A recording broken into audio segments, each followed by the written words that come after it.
ang pagpili natin ng mga liderato o ng magiging isang presidente. Tapos ang mga botohan ay nagaganap sa schools.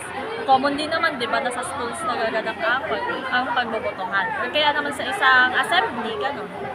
Opinion ko po ay maganda ang background ng tatakbo at tapat sa atin yung wag lang puro salita at gawin din niya. Yun lang.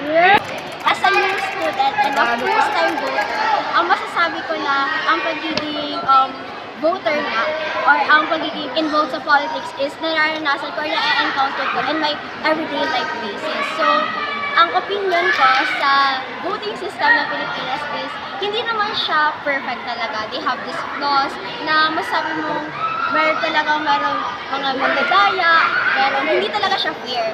But nevertheless, kailangan pa rin ma-influensyahan or i-educate ang ating mga citizens sa Pilipinas sa pagiging isang responsible voter.